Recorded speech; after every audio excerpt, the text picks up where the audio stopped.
Perkenalkan, kami dari kelompok 3 yang beranggotakan saya sebagai Angga Handia Putra Yudatama dan teman saya bernama Imam Hambali.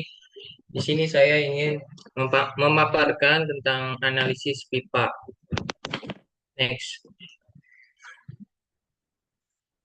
Adapun latar belakangnya yaitu sistem pemipaan berperan penting dalam distribusi fluida di industri.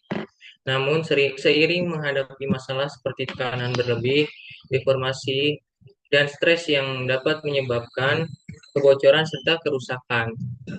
Deformasi pipa akibat tekanan dan suhu, serta stres material seperti tegangan tarik dan tekan, mempengaruhi efisiensi dan umur pakai pipa. Oleh karena itu, analisis deformasi dan stres diperlukan untuk mengoptimalkan desain sistem pemipaan agar lebih efisien, aman, dan ekonomis. Next. Dari latar belakang tersebut, adapun permasalahan yang muncul yang pertama, sebuah pipa jika mendapat tekanan internal pipe sebesar 300 sampai 400 PSI dengan suhu fluida kerja adalah 300 sampai 400 derajat Celcius, maka lakukan desain pipa. Satuan panjang di gambar adalah milimeter.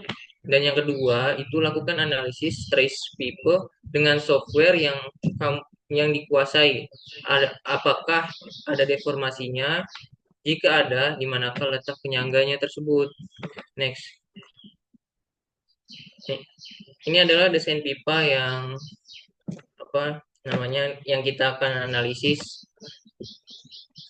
selanjutnya. Next.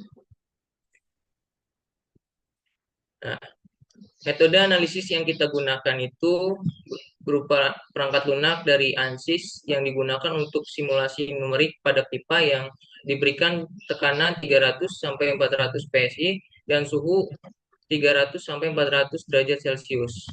Dengan menggunakan metode elemen hingga atau FEM, simulasi ini dapat menganalisis distribusi tegangan, deformasi, dan potensi kegagalan pada pipa.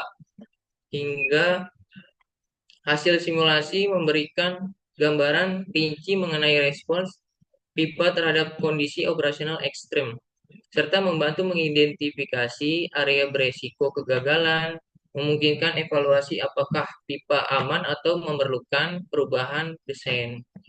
Selanjutnya dijelaskan oleh teman saya, Imam Hambali.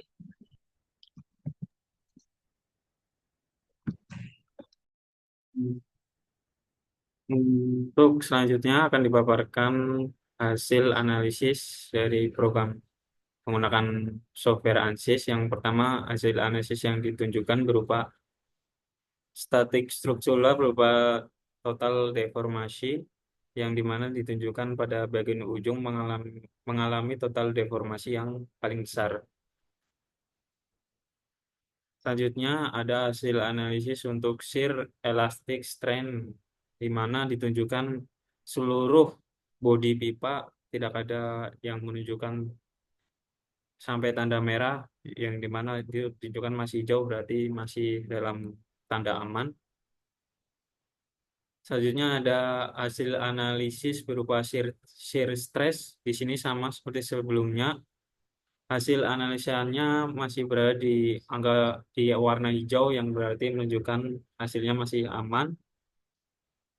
Selanjutnya ada stress intensity di mana masih bahkan lebih rendah dari sebelum-sebelumnya ya di mana berwarna biru yang menunjukkan sangat aman atau cenderung tidak terjadi stresnya. Selanjutnya di sini ada video analisis yang menunjukkan total deformation-nya. Di video ditunjukkan pada ujung pipa mengalami pergerakan yang berangsur-angsur menjadi merah yang menjadi di situ menjadi rawan. Dari hasil analisis tersebut dapat ditarik kesimpulan yaitu simulasi ANSYS menunjukkan bahwa tekanan 300 sampai 400 PSI dan suhu 300 sampai 400 Celcius menyebabkan deformasi dan stres terbesar pada ujung pipa. Untuk mengurangi resiko kegagalan, diperlukan penyangga pada bagian ujung pipa untuk mendistribusikan tekanan dan mencegah deformasi berlebih. Penyangga tersebut berada di posisi yang ditunjukkan pada cross yang berada di ujung pipa, bisa juga di area kuning ini, berarti ada dua untuk menjaga agar lebih aman dan mencegah kegagalan. Hmm. Sekian presentasi dari kelompok kami. Mohon maaf bila ada kesalahan atau tutur kata yang kurang berkenan. Terima kasih.